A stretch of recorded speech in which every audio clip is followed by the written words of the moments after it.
Raymond had made me clean for hours that day. His girls had been there, and he expected the house to be spotless. I snuck outside and sat on the frozen earth by Mom's stone, hands numb, breath clouding in front of me. "Mom, I can't do this anymore." I pressed my palm against the name she'd carved for me. The snow swirled. A warmth touched my cheek. I blinked, and she was there. Not a ghost of mist, but a presence like sunlight bending around a person. She smiled in the way only she could. "Eric, my boy, you've endured enough." "Mom, is that really you?" "It is, and I'm sorry you had to suffer this long, but I can't stay. I can only give you something to help you." She opened her palm, and a small silver ring sat in it. "This was your father's. He was a soldier, fast, strong, brave. This ring carries his spirit. Wear it when you need him." I slid that ring onto my finger. For a heartbeat, nothing. Then the world slowed and became thick. Snowflakes hung in the air like pearls stuck in syrup.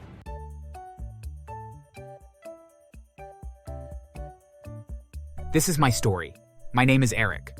I wasn't born lucky, but I was born loved. At least at first. My mom used to tell me that when I came into this world, I was all she had left. My father, a soldier, went to Afghanistan when she was 5 months pregnant. He never came back.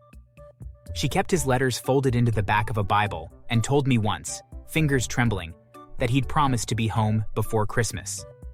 I grew up waiting for that Christmas. It never came. Mom never remarried for a long time. "You're enough, Eric. You're my whole world."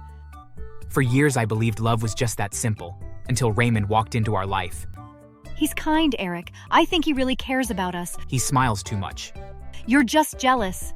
Maybe I was, or maybe I was right. Raymond was charming when he needed to be. He brought flowers at first, fixed a leaky pipe, told stories that made Mom laugh in a way I hadn't heard since my father disappeared. He moved in. He married her. Then, when cancer took her from us, the whole house changed, as if the walls had been waiting for permission to shift. On her last night, she held my hand and whispered, "Everything I worked for, the house, the savings, it's all in your name, baby. Don't let anyone take it from you." I nodded, crying, not knowing the man sitting in the corner, my stepdad, was already practicing the careful expressions of a man who planned to take. When Mom died 2 weeks later, the warmth died with her. Raymond changed overnight. He didn't let the mourning settle. He turned the house into a parade of his wants. He brought women home, loud and bright. He used my mother's money like it had no owner. The first time he locked the fridge and laughed at me when I tried to get a sandwich, I found out I wasn't his son anymore. I was his servant. He made me clean after his girls. Sheets, floors, plates, bottles. Sometimes he'd lock me in the bathroom to teach me respect. Other times, he'd make me wash his car in the snow. Before any of that, though, he had a whole ecosystem of petty cruelty that kept me small. He handed out allowances like change from a tipped hat, $20 in 1 week, 10 the next. And if I asked for more, he'd bark a laugh and say, "You're not asking for charity, kid. Stretch what you have. I'm almost out. Then don't wipe your face with the good toilet paper." He actually rationed the toilet paper. 1 roll a month. 1. The rest of the house, his girls, his friends, used whatever they wanted. And then there was the glass incident. One afternoon, I was cleaning the kitchen after Raymond's drunken lunch. He'd been bragging to his drinking buddies about how discipline makes a man. I was wiping the counter when my elbow brushed against a glass cup. It fell, shattered. The sound was small, a sharp, guilty chime. Raymond turned slowly, like a storm deciding where to strike. "Did you just break that?" "It was an accident." "Accidents are for fools. You think glass grows on trees." He stood, swaying with anger and beer. His friends laughed under their breath, waiting to see what lesson he'd teach this time. "Since you love breaking things so much, you'll learn what it feels like to break yourself." He kicked the shards into a rough circle on the floor, the jagged edges glinting under the kitchen light. "Please, I'll clean it up." "You will, with your feet." He grabbed my arm before I could move back and shoved me forward. The soles of my feet met the glass. The pain was instant, white hot, like lightning under my skin. I cried out, tried to pull away, but he held me there by the shoulder, Stop! It hurts! Then you'll remember next time. Blood dripped from my heels, making little red constellations between the shards. I tried to balance on the edges of my toes, but they cut too. My breath came out in sobs I couldn't swallow. He finally let go and tossed a rag at me. Clean it. Every piece. Don't miss a single one, or I'll make you do it again. I knelt, bleeding, gathering glass with trembling hands. Each shard caught the light, cruel and beautiful. When I looked up, I saw him smirking, arms crossed, proud of his lesson. See? That's how you make a man. Pain builds respect. They laughed, the kind of laughter that fills a room and empties a person. That was the day I swore that one day he'd feel what it was like to bleed for no reason. So I endured. I became small and quiet. I stopped taking up space. Until the night I sat by my mother's grave and something impossible happened. It was winter. The cold had cracked the window panes and the heater was broken. Raymond had made me clean for hours that day. His girls had been there, and he expected the house to be spotless. I snuck outside and sat on the frozen earth by Mom's stone, hands numb, breath clouding in front of me. Mom, I can't do this anymore. I pressed my palm against the name she'd carved for me. The snow swirled. A warmth touched my cheek. I blinked, and she was there. Not a ghost of mist, but a presence like sunlight bending around a person. She smiled in the way only she could. Eric, my boy, you've endured enough. Mom, is that really you? It is, and I'm sorry you had to suffer this long, but I can't stay. I can only give you something to help you. She opened her palm, and a small silver ring sat in it. This was your father's. He was a soldier, fast, strong, brave. This ring carries his spirit. Wear it when you need him. I slid that ring onto my finger. For a heartbeat, nothing. Then the world slowed and became thick. Snowflakes hung in the air like pearls stuck in syrup. The trees creaked at half speed, and my own heart, steady, filled with something like thunder. I moved, my hand blurred. I ran toward the house, and before I could take a full breath, I was standing in the kitchen. I could move faster than human. The first time I used it, it felt like flipping a switch on a light in a dark house. The second time, it felt like power. You don't leave for school until this house shines, you hear? I better see my face in those floors when I get back. I slammed the door and went to work. What would have taken me 3 hours that afternoon took 1 minute. I ran through rooms in a blur, washed dishes, folded his shirts, scrubbed the floors until they mirrored the ceiling. By the time he hit the corner, everything gleamed. He walked in 2 hours later and froze. How the hell? Guess I work fast. He frowned like a man who had noticed a missing tooth. I began to use it like a slow-burning weapon. I didn't want to be obvious. I wanted the doubt to creep in and eat at him. One morning, Raymond left for his shop while I was at school. He didn't expect me to know his every move. I slipped on the ring, ran faster than human eyes could follow, and slipped into his shop. I found his keys in a drawer, grabbed them, and in a blur drove his car back home, parking it neatly where no one would suspect. I ran back to school before anyone could notice. After work, Raymond returned to his car and tried to drive it. Nothing. He cursed and shouted. Confused, he called the police, claiming his car was stolen. The officers came, checking the area, and were shocked to find the car right at his house and the keys sitting in his office drawer where he had left them. The police looked at him like he was losing his mind. Even his employees whispered behind his back that he was acting like a madman. I smiled quietly, knowing he had no idea how it had happened, or who was behind it. One afternoon, Raymond was on the roof fixing the zinc. He was shouting at me like always, telling me I was useless and should learn some respect. I stood below, watching him yell and wave his hands. My heart raced. I slid the ring onto my finger and felt the familiar rush of speed. In a blink, I ran up the roof, faster than anyone could see. Before he could react, I pushed him lightly, just enough to throw him off balance.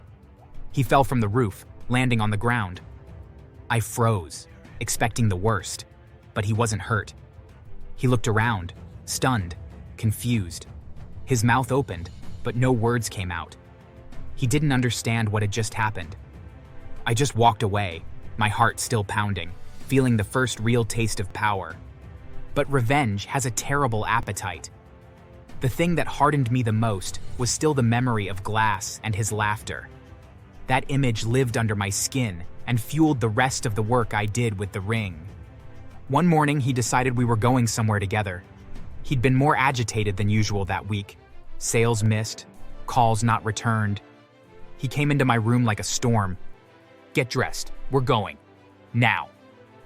"Where? Do I look like I give you a choice? Move." "Can I?" "No. We leave in 5 minutes. If you don't get in that car, don't bother coming back." He forced me into my coat and pushed me to the front seat. He smelled like liquor. When he slammed the car into drive, he barked, "Stay quiet and sit still. If you so much as look at anyone, I'll leave you at the next stop." He gunned the engine and pulled into traffic. He was loud and shaky and full of the kind of anger that hides fear. I watched the horizon in the snow and felt the ring cool on my finger. We were halfway down a steep hill when I saw it, a truck ahead losing control, spinning like a cartoon. Time folded. Snow hung like glass. The truck was headed straight at us.